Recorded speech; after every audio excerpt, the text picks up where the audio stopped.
Este é o programa Debate Brasil e eu sou o Paulo Passarinho. Hoje conversaremos com Jean-Marc Vandervelde. Ele é coordenador de políticas públicas da instituição Agricultura Familiar e Agroecologia. Jean-Marc, muito obrigado por você atender o nosso convite para essa conversa a respeito da questão agrária e da questão agrícola no Brasil. Nesses últimos anos, ganhou expressão, inclusive pela sua importância econômica, o chamado setor do agronegócio. Queríamos fazer um balanço com você a respeito das consequências que isso gera para o nosso país. O que você acha dessa força formidável que o agronegócio adquiriu nesses últimos anos e principalmente da forma como a produção agrícola vem se dando no Brasil? Vou começar, muito obrigado pelo convite, bom dia para todo mundo. A primeira questão que a gente tem que olhar assim, dos rumos, quer dizer, do chamado agronegócio e da sua pujança recente, né, quer dizer, com um forte apoio governamental, é que ele está deixando de lado uma questão chave estratégica que sempre foi muito importante. Foi importante para o Brasil, foi importante na década de 70, 80, foi importante em vários países do mundo. Isso aí foi um conceito-chave, que chama segurança e soberania alimentar. Então você tem a tendência forte nesses últimos anos, nós voltarmos a ser o que nós fomos lá atrás na nossa história econômica, ser um país agroexportador. Isso tem um peso enorme na nossa economia hoje em dia, inclusive a balança comercial brasileira hoje em dia depende enormemente da exportação de produtos agrícolas, e a gente então está centrado cada vez mais num número muito restrito de commodities que vão para o mercado internacional: soja, carne, madeira, açúcar, enfim, essas coisas que são inclusive dirigidas muito frequentemente, né, em particular a soja, para entender a alimentação animal no plano internacional. A gente vai mandar soja para a Europa para eles lá alimentarem o seu gado, suas galinhas, seus porcos, entendeu? Para a sua produção nacional. E a produção de alimentos propriamente dita no Brasil vem caindo. Durante muito tempo se dizia, não, quem segura a produção alimentar brasileira é principalmente a agricultura familiar, que era uma verdade, só que a agricultura familiar não segurou a peteca, quer dizer, não conseguiu, dada a competição com o agronegócio, a pressões de vários tipos, quer dizer, ela não conseguiu manter o índice de abastecimento de coisas básicas como feijão com arroz. Quer dizer, a produção nacional de feijão, arroz, trigo, e outros alimentos vem descendo significativamente, em 25%, 30% nos últimos 15 anos. Então, nós estamos cada vez mais nos voltando para o mercado internacional para completar as nossas necessidades alimentares nacionais. Hoje, nossa produção doméstica de produtos alimentares não responde à demanda? Não responde à demanda e está longe de responder à demanda, e a situação tem piorado com o tempo. Agora, enquanto os preços do mercado internacional eram mais ou menos estabilizados, até, digamos, 7, 8 anos atrás, isso aí não preocupava muito ninguém. A gente está aumentando a exportação, vende soja por um preço, compra trigo pelo outro, você está mais ou menos estabilizado, você está confiando que o balanço é a favor de você. Não é mais. Quer dizer, os preços de alimentos estão explodindo no mercado internacional, por N razões, inclusive algumas que aqui também incidem, e nós estamos ficando vulneráveis. Inclusive, na crise de 2008, por exemplo, houve uma situação, nós não chegamos a essa situação, mas em vários países do mundo, porque houve uma crise de abastecimento que pegou por vários lados, a Argentina, por exemplo, segurou o trigo, que é o nosso financiador. A gente conseguiu comprar de outro lado, né? Mas com preços muito mais altos, né? Com a situação já dificultando. Então, essa questão da segurança alimentar, quer dizer, ela é um dos efeitos do agronegócio em expansão, porque devido a essa comoditização e a vocação exportadora, que adotou esse sistema, e nós estamos, quer dizer, bastante vulneráveis por esse lado. Mas isso é só um lado da questão.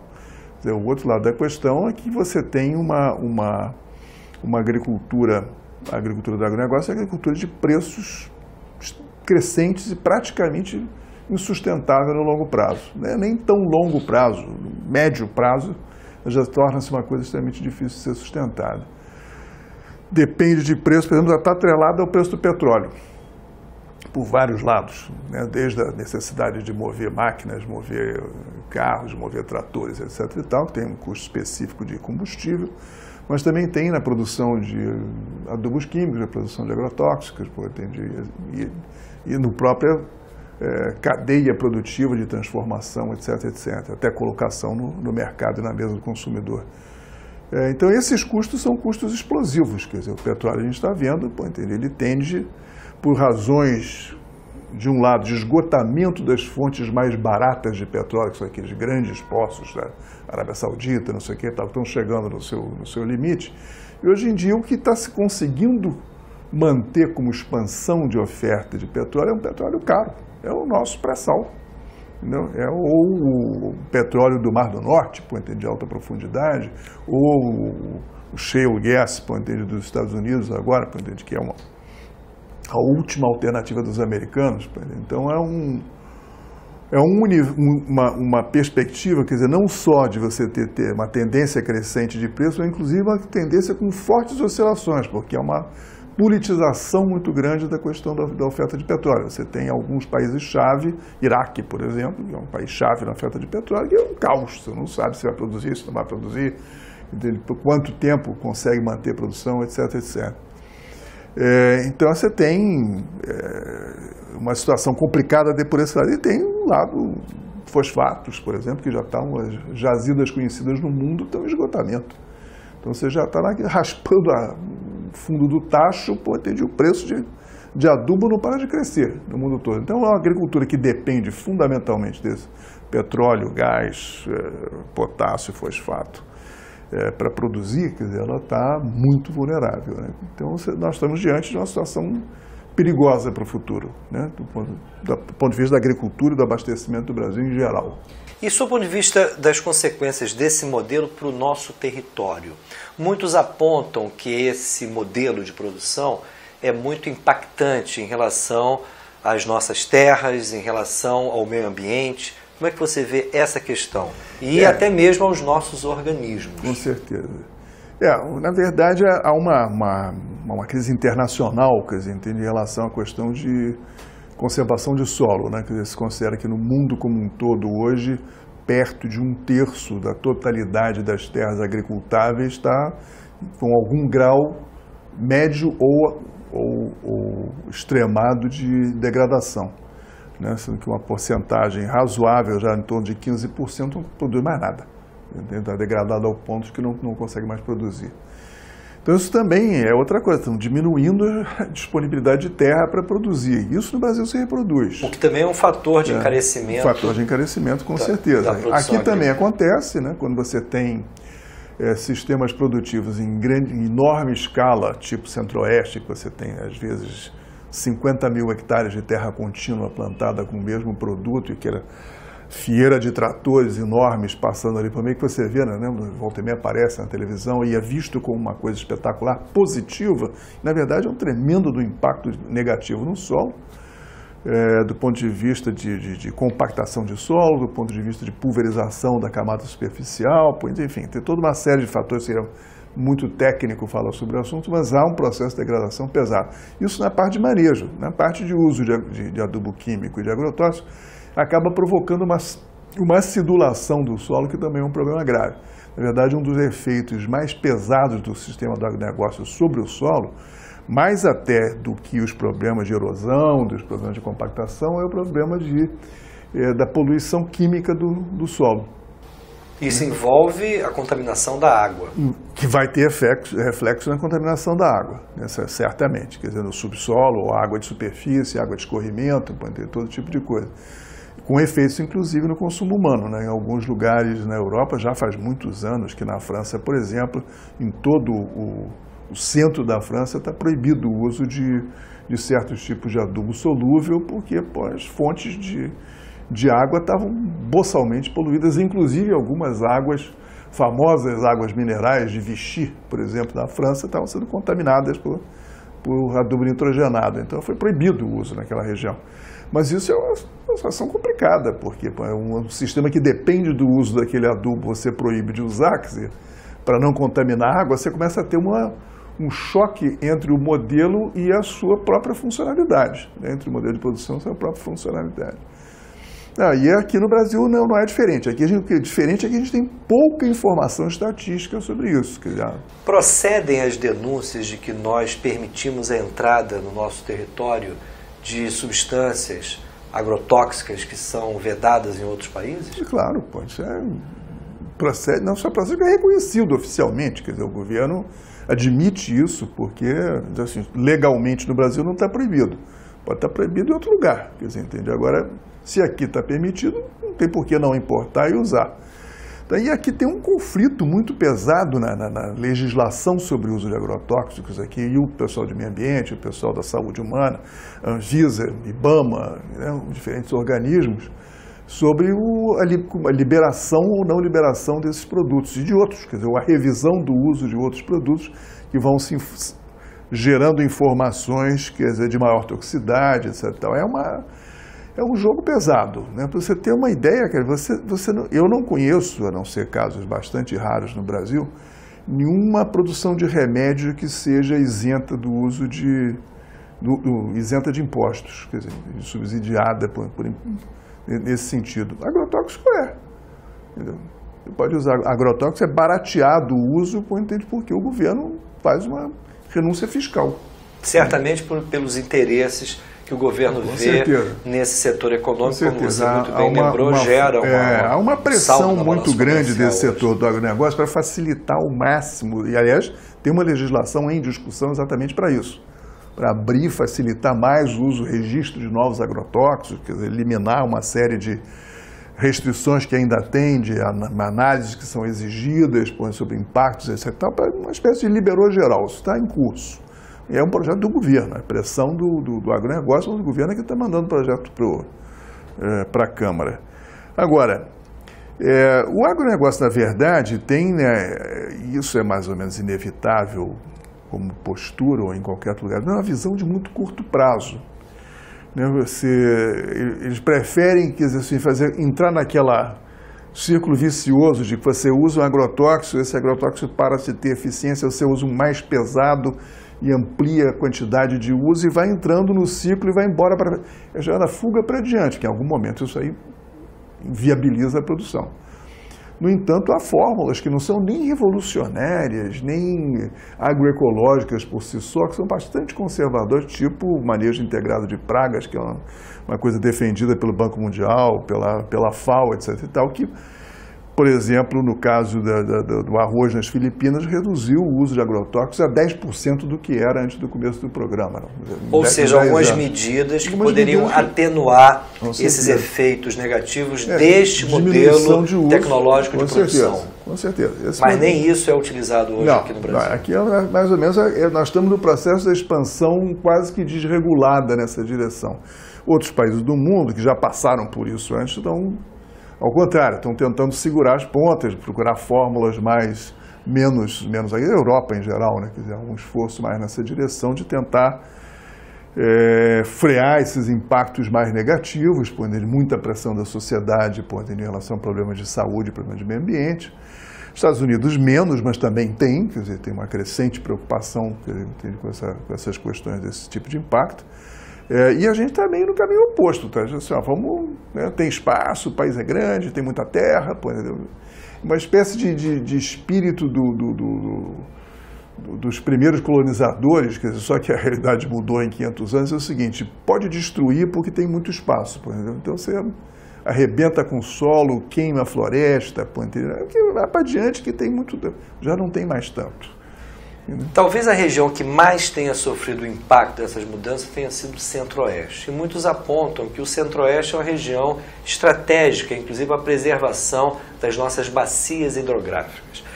Vários pesquisadores apontam esse risco da contaminação dos rios. Como é que você vê esse problema, inclusive levando a questão da toxicidade para outras regiões? Na verdade, as bacias do norte, sobretudo, né, quer dizer, e as que vão na direção do Pantanal, quer dizer, são abastecidas pelas águas que caem na região do Cerrado. Muitos dizem que o Cerrado é uma espécie de imensa esponja, caixa d'água. É um esponjão. Agora, tem o seguinte, você tem esses sistemas de esponja, seja em qualquer lugar, né, Cerrado, Mata Atlântica, Amazônia, sei lá onde for, ele funciona enquanto você tem uma cobertura vegetal que permite, quer dizer, de certa forma, que as precipitações pluviais, quer dizer, sejam de alguma forma amortecidas e absorvidas pelo solo de uma certa proteção, com uma certa proteção da vegetação. Senão a tendência, quando você desmata tudo, é a água bater rolar. Entendeu? Então ela tem um escoamento superficial maior. E esse escoamento superficial, quer dizer, ele tende, a região centro-oeste não é tão pesado porque é uma região muito plana, mas em qualquer declive que apareça, ele tende a ser destruidor, quer dizer, a água vai rasgando, vai abrindo o sulco, tem uma erosão pluvial que é uma das mais significativas. Quer dizer, outra coisa que você carreia, né, quer dizer, com uma maciça aplicação de agrotóxicos e adubos químicos, a média internacional. No Brasil, você não tem, como eu digo, tem muito pouca avaliação quantitativa disso aí, mas não deve ser muito diferente, provavelmente até pior. Quando você aplica um agrotóxico, não mais de 10% do que você aplicou vai para o alvo que você tem, o resto está no ambiente. E quando você aplica adubo químico, a tendência é de 50% pelo menos desse adubo químico se perder no ambiente. Quer dizer, no máximo, outros 50% quando a aplicação é diretamente na terra. Quando a aplicação é diretamente na terra. E as pulverizações aéreas? Essas a perda é maior ainda. Maior ainda. A perda é maior ainda. Então você tem... A contaminação aí é pesada, porque você tem... Ela vai pegar desde... Com aplicação via avião, né, que é muito comum no Centro-Oeste, ela passa em cima de casa, de escola, de aldeia, sem muita distinção de onde é que vai bater. Dependendo do vento, você não tem nem controle. Ele vai para cá, vai para lá. Essas coisas vão impactar a vida humana e animal em outros lugares. Jean-Marc, nós vamos agora fazer uma breve interrupção e no próximo bloco vamos querer conversar com você sobre o papel da agricultura familiar. O governo atual chama a atenção que aumentou muito os recursos disponíveis para a agricultura familiar. Eu quero conversar com você sobre isso nesse próximo bloco e, principalmente, alternativas que nós poderíamos ter frente a esse quadro que me parece preocupante e grave. Em seguida, estaremos aqui dando continuidade ao programa Debate Brasil. Vamos ao nosso intervalo e imediatamente estaremos de volta.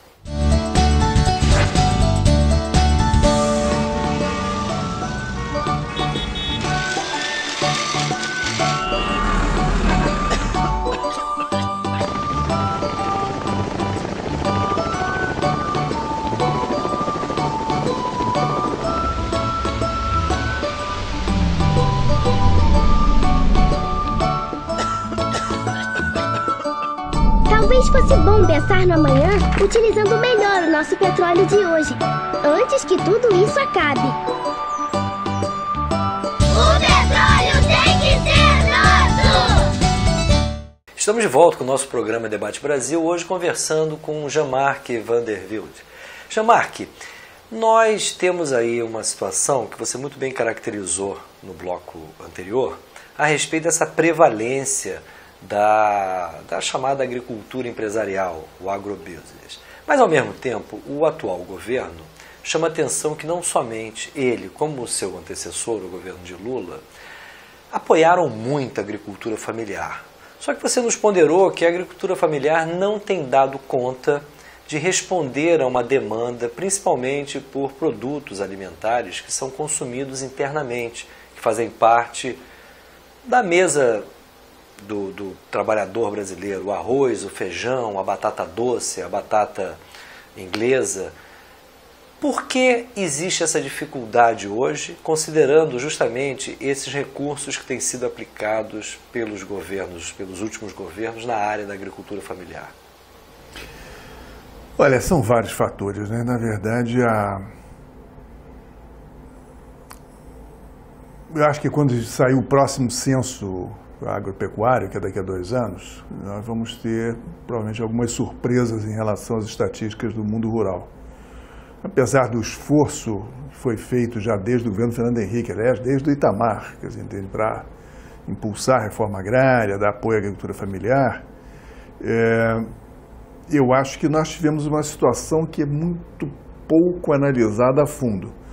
O governo tende a fazer uma apresentação só dos aspectos positivos e é normal, todo governo faz assim.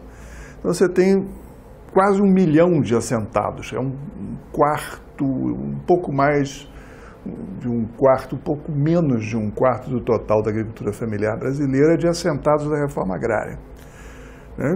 Não foi só o Lula, não foi só a Dilma, aliás, fez muito pouco em relação a isso. O Lula fez bastante, o Fernando Henrique fez mais ou menos a mesma coisa que o Lula.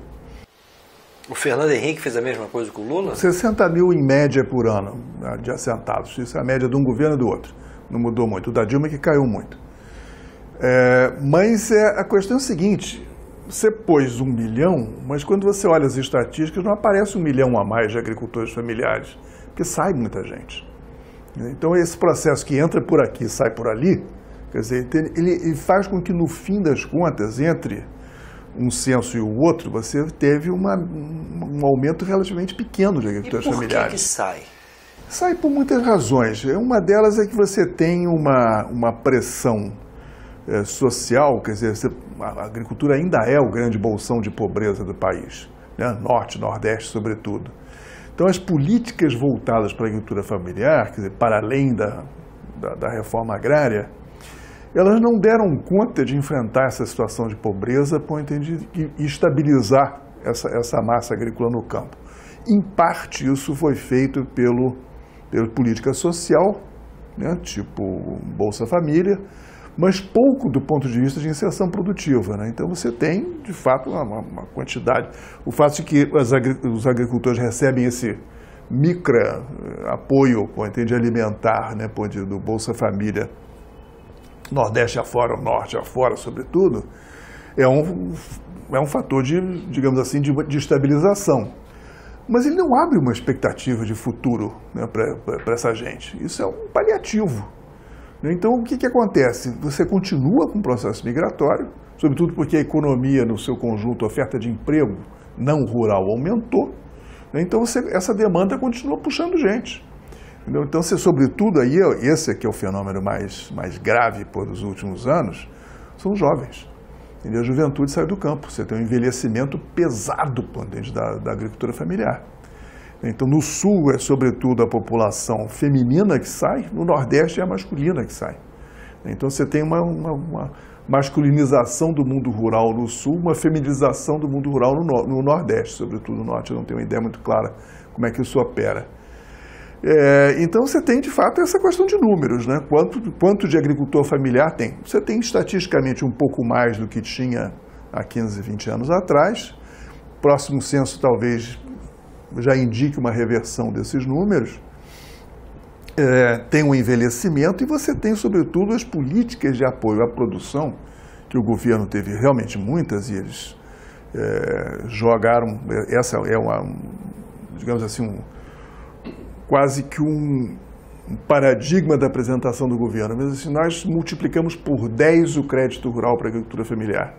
Quando o Fernando Henrique saiu, eram 2 bilhões ano, do Pronaf, do Programa de Apoio à Agricultura Familiar, em crédito, e agora são 20 e poucos bi, mais de 10 vezes multiplicado.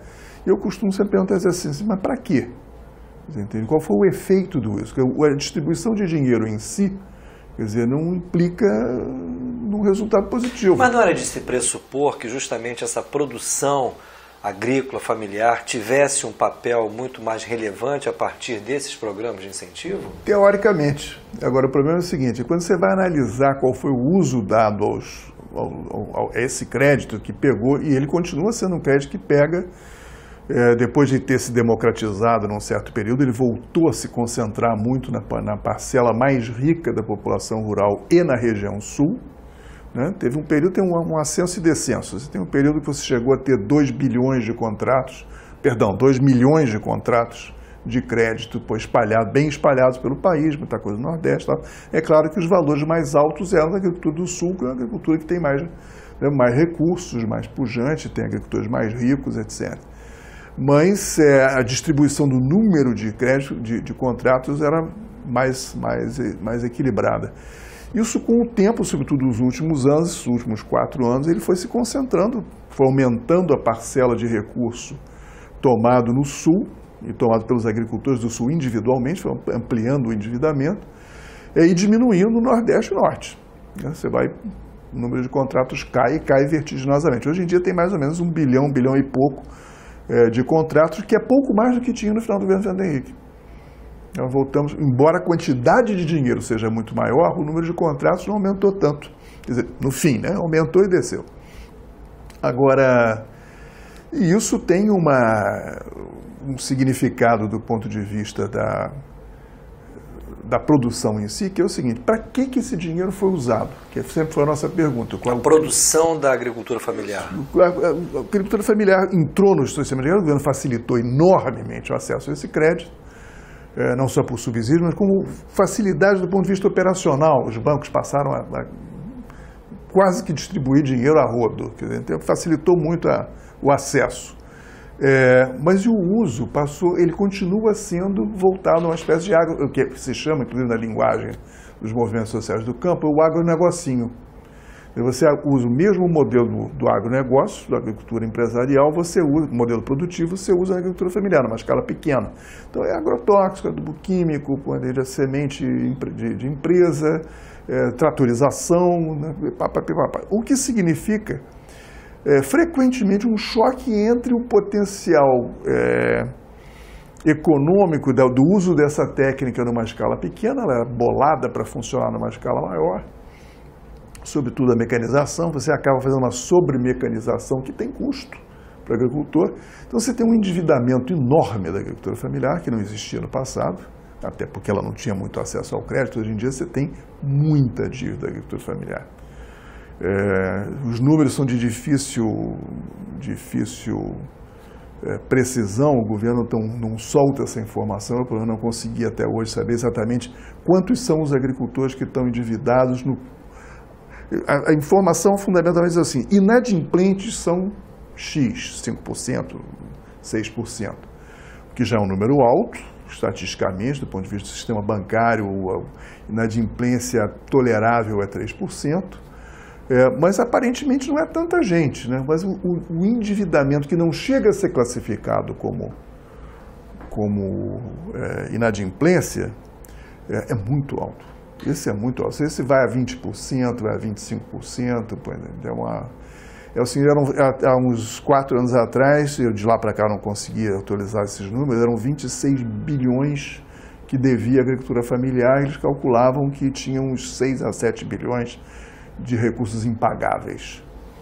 Essa opção do agricultor familiar por um modelo tecnológico que se assemelha ao do agronegócio é uma opção própria do agricultor, ou ele é estimulado também pelas próprias cadeias de produção controladas pelas empresas do agronegócio? Na verdade, o primeiro estímulo vem do próprio sistema bancário, né? Quer dizer, quem empresta o dinheiro, quer dizer, tem um paradigma de produção na cabeça. Quer dizer, o gerente do banco ele tem um manual, do Manual de Crédito Rural e os manuais da Embrapa, que dizem que na região onde atua aquele banco, o gerente vai olhar assim: o que é o recomendado para ser usado aqui nesta região? Tal tipo de produto, com tal tipo de técnica, com tal tipo de configuração produtiva. E isso é uma coisa convencionalíssima, entende? A Embrapa não dá outras alternativas a não ser desse modelo. Então o banco já empurra o agricultor, quer dizer, se o cara não propõe um projeto dentro dessa linha, ele não recebe. Já entra por aí, isso é uma primeira dificuldade. A segunda é que a assistência técnica maciçamente propõe isso. Ela foi formada assim, quer dizer, o agrônomo da Zemater, né, as empresas de extensão rural dos estados, foi formado, quase todos os casos, quer dizer, para aplicar esse modelo. O currículo da universidade é esse, o currículo das escolas técnicas era esse. Então o que o cara sabe é isso aí. Então você tem Assistência técnica dizendo isso, o sistema bancário dizendo a mesma coisa, o agricultor vai ter. Mas, terceiro, tem o impacto ideológico, se você quiser, do agricultor que vê noticiário, que vê informação, que vê o ricaço do lado dele aplicando essas coisas, e diz assim, não, eu também quero, se você está ganhando dinheiro assim, eu também vou ganhar. Entendeu? Quando o governo facilita o acesso ao dinheiro para ele poder investir, ele vai nessa direção. Então é quase que como um sentido comum. Os movimentos sociais reivindicaram a ampliação de crédito sem discutir a sua destinação. Todos, CONTAG, FETRAF, Via Campesina, todos os 3 grandes movimentos sociais rurais, passaram esses anos todos junto ao governo, começando a dizer assim, não, queremos mais crédito, mais crédito, mais crédito, mais crédito, mais crédito. Ampliação do crédito. Depois, assim, queremos anistia, queremos anistia, queremos anistia. Quer dizer, você chega num ponto que começou todo mundo a se endividar e a pressão do movimento social foi sistemática. Anistia, renegociação de dívida, anistia, no que não é diferente do agronegócio, que também está pendurado em dívida e também fica pedindo anistia e renegociação de dívida. Então, isso é um indicador muito claro de que o sistema não funciona, quer dizer, está fazendo água e é na parte financeira que ele está pegando. Então, essa é uma realidade, quer dizer, digamos assim, o sentido comum empurrou nessa direção da ampliação desse sistema para a agricultura familiar. Resultado, muita gente quebra. Você tem um processo, por exemplo, é muito comum no Sul hoje em dia você pegar lugares que a gente conhece, que eu trabalhei, ainda trabalhamos, que você tinha sul do Paraná, Santa Catarina, Rio Grande do Sul, que você tinha muita agricultura familiar diversificada, com sistemas produtivos com 5, 6, 7, 8 produtos diferentes, quer dizer, mais integrados, etc. Tal, muita coisa alimentar, de repente está produzindo soja. Ponto. Ou milho. Ponto. Entendeu? Num quadro tão estruturalmente favorável ao chamado agronegócio, como que você trabalha estrategicamente a possibilidade da agroecologia ser uma referência de modelo para a produção agrícola no Brasil? Bom, isso é uma história antiga, nós estamos há 30 anos nessa, né? 31 anos, é bem da verdade, porque eu comecei a trabalhar nessa direção em março de 1983, então estou comemorando 31 anos e alguma coisa de trabalho em promoção da agroecologia. A gente pegou uma estratégia multidirecionada, né? Quer dizer, um dos elementos fundamentais da gente é o seguinte: por mais que eu tenha informações analíticas ou exemplos, né, do Brasil ou do mundo apontando para a irracionalidade e a insustentabilidade do sistema convencional e as benesses, as bondades da agroecologia, isso não se transforma em política se você não tiver um elemento de demonstração significativo. Então a ideia é o seguinte: nós temos que ter projetos de campo que mostrem que esse negócio funciona, que ele é economicamente viável, entende que ele é competitivo, que ele é melhor para o agricultor, melhor para a sociedade, melhor para o meio ambiente, melhor para todo mundo. Então, a ideia é de você construir demonstrações, né, casos de demonstração. Isso, num certo tempo, a gente foi multiplicando, eu ajudei a criar dezenas de ONGs no Brasil afora, trabalhando com agroecologia, ajudamos a formar os técnicos, etc, etc. E todo mundo começa a trabalhar, quer dizer, com uma base social específica num lugar qualquer. A tendência, aí você tem estratégias diferentes, quer dizer, nós sempre defendemos a ideia de que você tinha que trabalhar com uma dinâmica social, que você consiga envolver agricultores em processos participativos, um número suficiente para que eles, entre eles e com os técnicos, sejam capazes de descobrir soluções técnicas apropriadas e multiplicá-las, cada um e no seu conjunto. Quer dizer, então o agricultor não tem só um papel aí, digamos assim, do cara que recebe a informação técnica de um técnico ou de um cientista e a aplica, mas ele também está participando da geração do conhecimento e da sua disseminação. Essa sempre foi a nossa estratégia. Algumas ONGs preferiram adotar uma estratégia mais convencional, mais direcionada. Técnico leva informação para o agricultor e ajuda ele a produzir. Isso funciona. O Sul tem muita coisa que funciona assim, a tendência é que isso funciona muito devagar.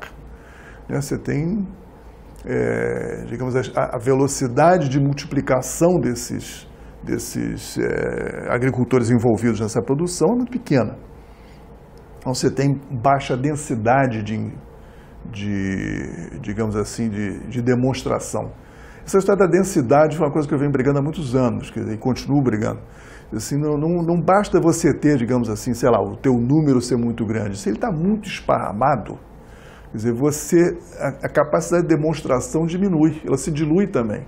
Então a ideia é você ter o seguinte, o máximo de gente concentrada dentro de um espaço determinado, que hoje em dia tende a se chamar de território, quer dizer, é uma área socialmente definida, social e geograficamente definida, que tem um certo nível de unidade, que é um lugar onde você então consegue ter uma dinâmica social de desenvolvimento mais participativa. Então a ideia é o seguinte, se você tem 15 mil agricultores dentro desse território, o objeto é chegar nos 15 mil, entendeu? Botar todo mundo dentro do jogo.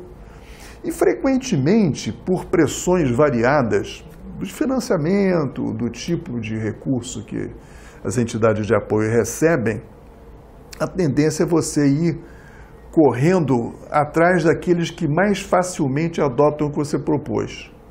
Então, você tem um território com 15 mil, por exemplo, no nosso caso específico, a gente sempre começa pequeno, né, 3 comunidades, 5 famílias em cada uma, aí você vai expandindo à medida que o negócio vai, né, ganhando força, mostrando resultado, você vai multiplicando até que você chega a território de 15 municípios, 15 mil agricultores, etc. Agora, com muita frequência, quando você começa a expandir, quer dizer, você acaba deixando para trás uma massa de gente que não aderiu. Né? Então, se aquele negócio, por exemplo, um tempo atrás eu perguntei num projeto aí que eu estava avaliando, assim, nós estamos trabalhando com 100 comunidades em 10 municípios, entendeu? E, sei lá, 3 mil agricultores. Eu disse, bom, mas quantas comunidades tem nesses municípios? Eu disse, deve ter 3 vezes isso. Eu digo, por que vocês não atuam nas outras 200, pô? Aí o cara ficou meio sem graça, pô, sem entender por quê. Eu disse, porque você pulou um monte de gente no seu processo de expansão. Você foi buscando os que eram mais facilmente aderiam. Isso é uma tendência muito forte. Por quê? Porque o financiador, ele quer velocidade de resposta.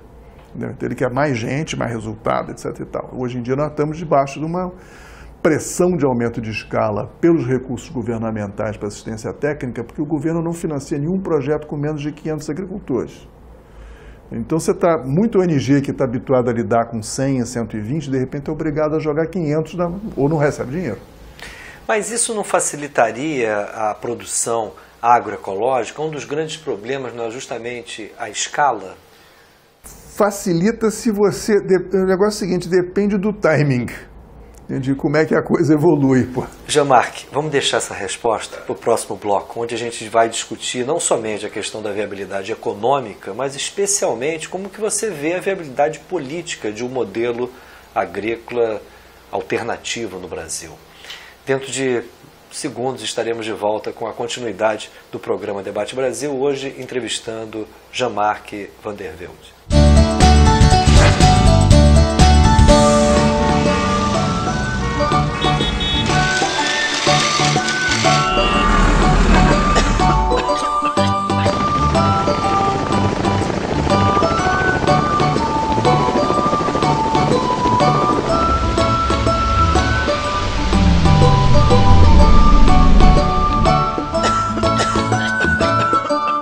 Talvez fosse bom pensar no amanhã utilizando melhor o nosso petróleo de hoje, antes que tudo isso acabe. O petróleo tem que ser nosso! Este é o programa Debate Brasil, entrevistando hoje Jean-Marc Vandervelde.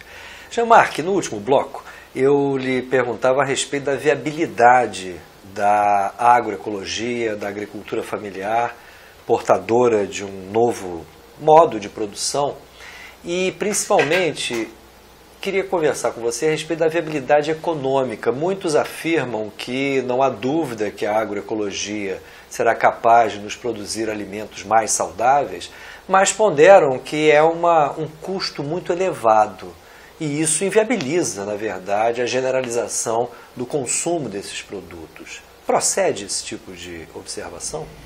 Olha, em princípio não, mas tudo depende também de que circunstâncias econômicas nós estamos falando, né? Se você tem uma agricultura do agronegócio subsidiada pelo Estado, então a competição fica um pouco pesada. Como eu tinha dito já antes, a tendência a produção do agronegócio fica cada dia mais cara.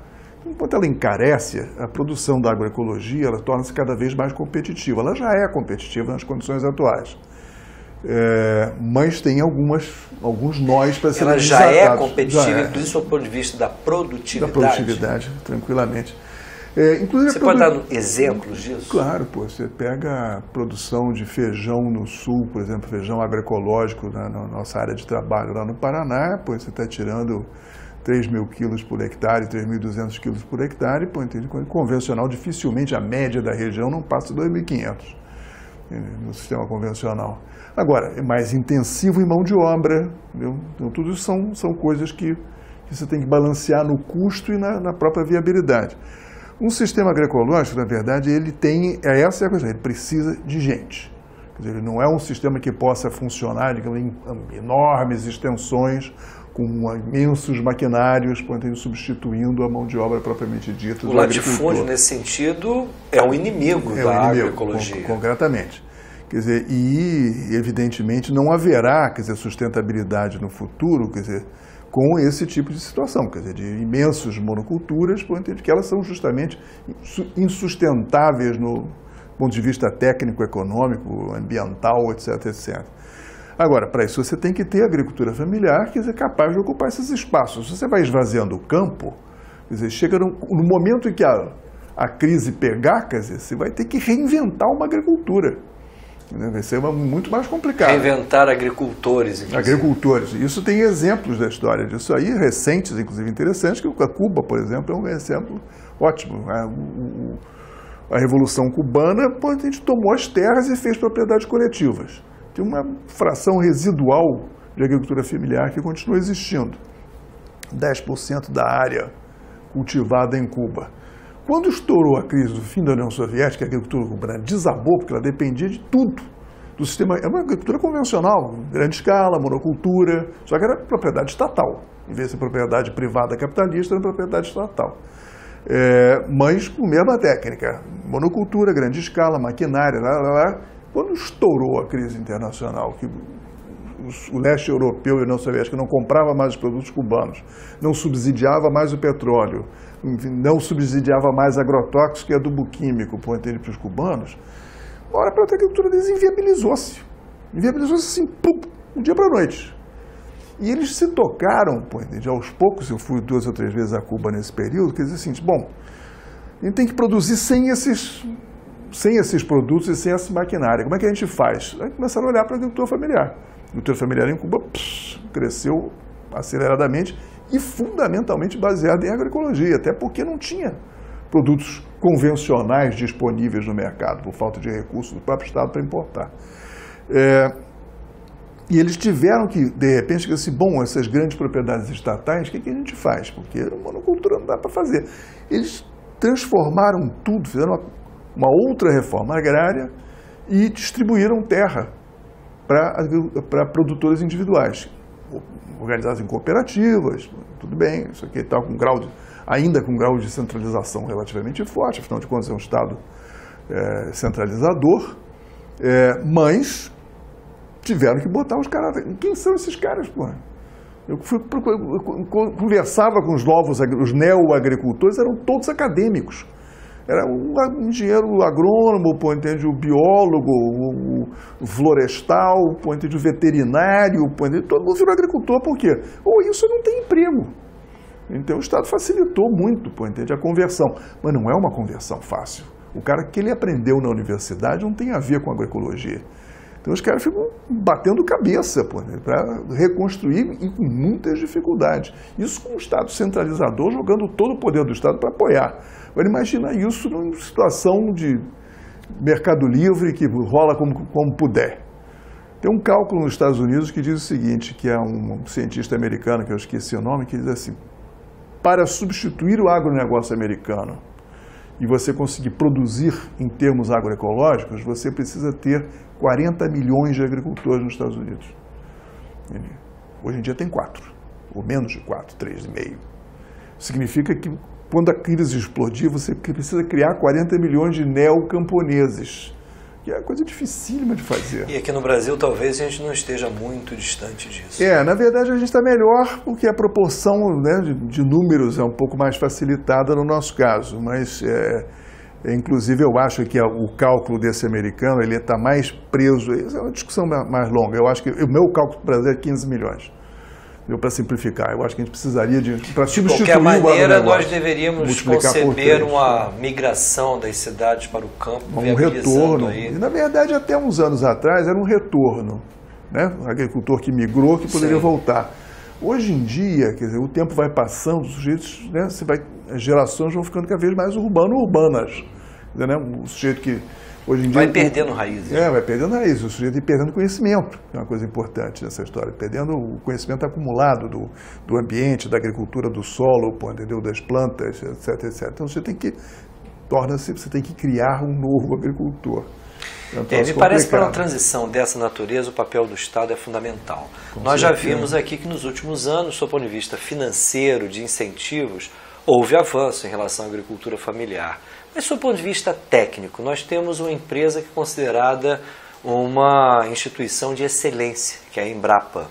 Mas ela me parece inteiramente aprisionada à lógica da agricultura tradicional.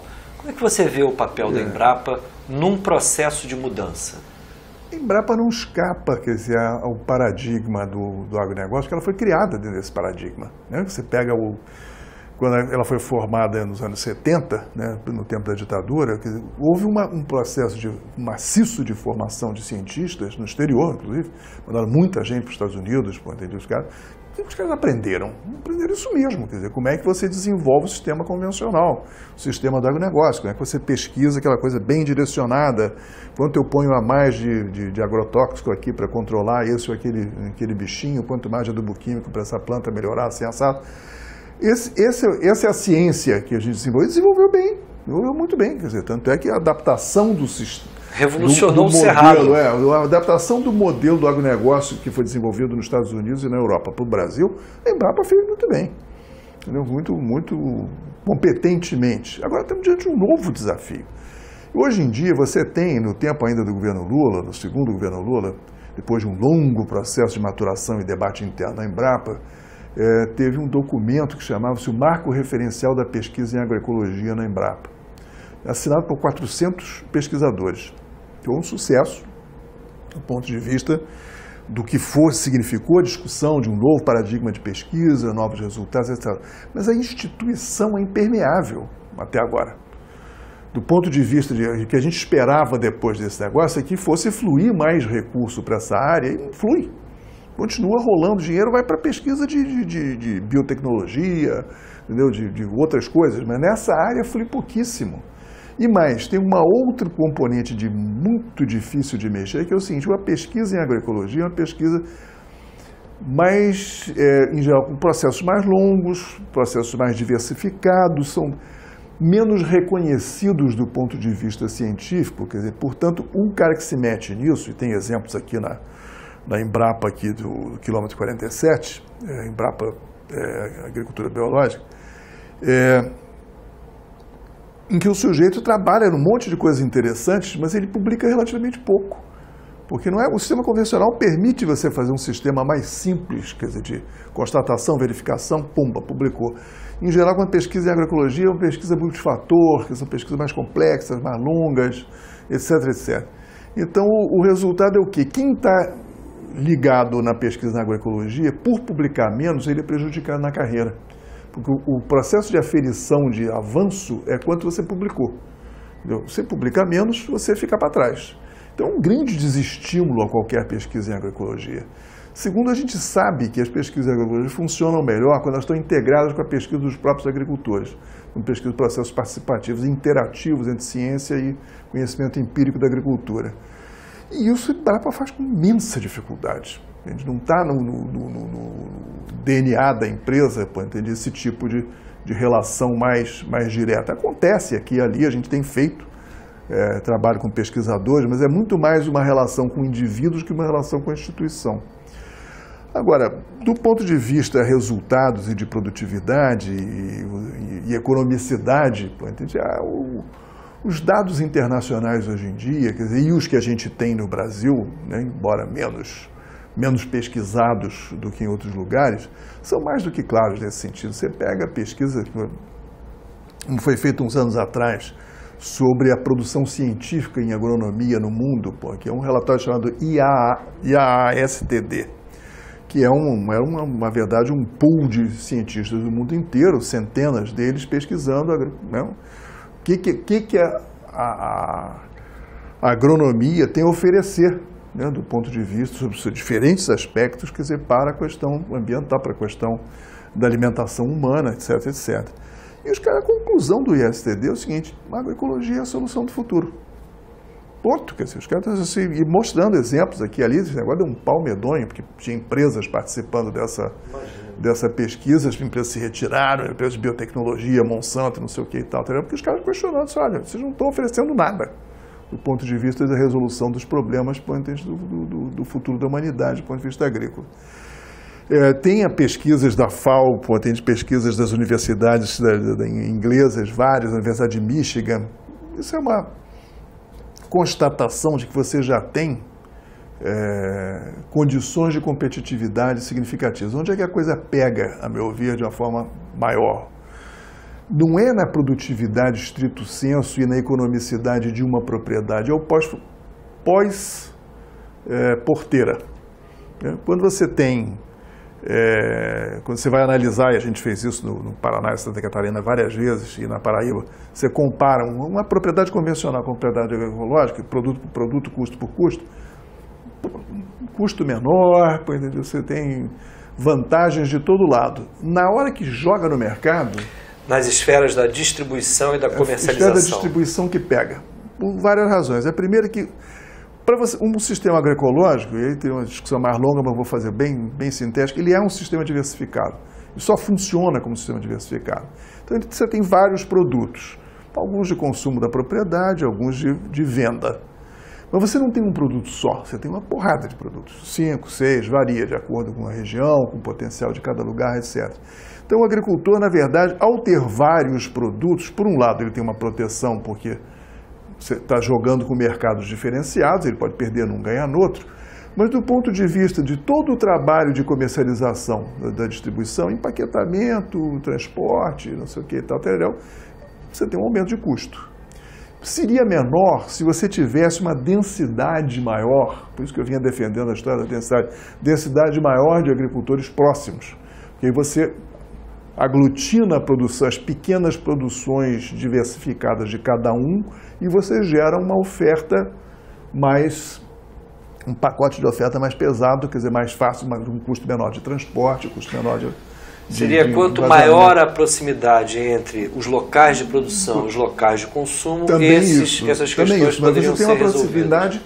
Essa sim, com certeza, quanto mais você faz o comércio de curta distância, essa é uma vantagem, mas isso vale para todo mundo, para o convencional valeria também. Mas o outro é a proximidade entre os produtores, para você não ter uma dispersão tão grande que, por exemplo, eu montei um projeto desse em Minas há muitos anos atrás, que a gente pegava produtores que iam comercializar produtos orgânicos, né, no Rio de Janeiro, pessoal zona da Mata Mineira. Então, comprar um caminhão, não sei o que, mas o custo de juntar aquilo ali, produção de um aqui, o outro era lá no Raio Parto, você ia juntando aquele negócio, um custo alto pra cacete, de muito maior do que o convencional, que todo mundo está um perto do outro, entendeu? Já está tudo empacotadinho, entendeu? Nos sacos, porque o cara só tem aquele produto, é mais fácil de você operar, entendeu?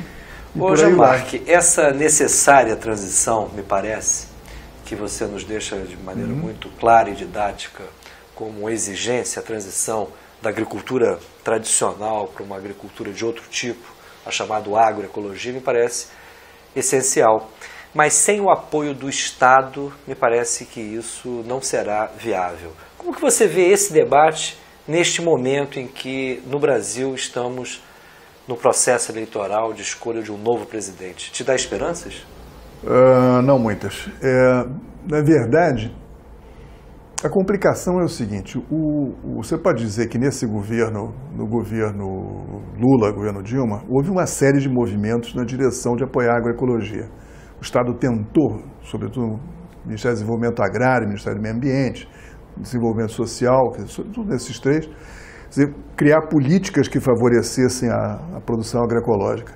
A dificuldade é o aparelho do Estado conseguir apreender, quer dizer, o conceito e conseguir incorporá-lo nas políticas que faz. Então, na verdade, a gente durante muito tempo ficou se debatendo com o governo, tentando, com a melhor das boas intenções, quer dizer, montar políticas para favorecer a agroecologia e, na verdade, tendo um efeito contrário.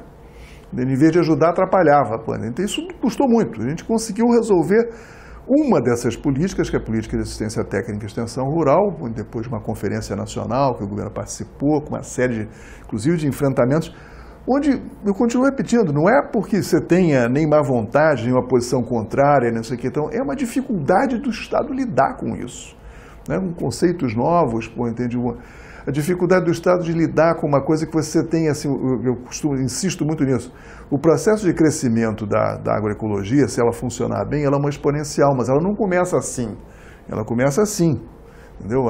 Assim tu vai virando, então você começa mais lentamente e ela vai se multiplicando. O Estado não vê assim, pô. O Estado passou de 4 anos, é outro mundo. Ou faz tudo em 4 anos, ou ele não consegue lidar.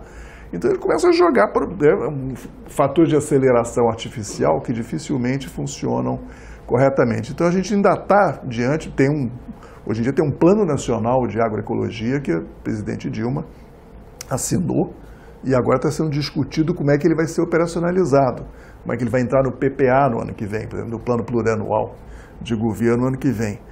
E é uma discussão complicada pra cacete, velho, entende? Porque os gestores da política têm muita dificuldade de compreensão desse assunto. A sociedade civil está em cima discutindo, mas dentro da sociedade civil também não existe uma harmonia perfeita e compreensão uniforme, há visões diferenciadas.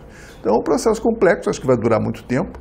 A única vantagem que eu vejo é o seguinte: a gente conseguiu criar um diálogo com esse governo, né, já existia inclusive no tempo de Fernando Henrique, mas foi melhorado nesse período.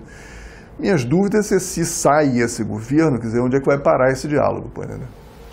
Jean-Marc, muito obrigado. Você nos ajudou a pensar uma questão que é estratégica para o Brasil, que é um país agrícola. Muitas vezes a gente perde essa dimensão e, principalmente, você nos chama atenção para um processo de transição no modelo agrícola que temos, que é fundamental, inclusive para o nosso futuro. Eu te agradeço muito em nome do programa Debate Brasil. Eu que agradeço a oportunidade. Abraços. E eu agradeço a vocês que nos acompanharam.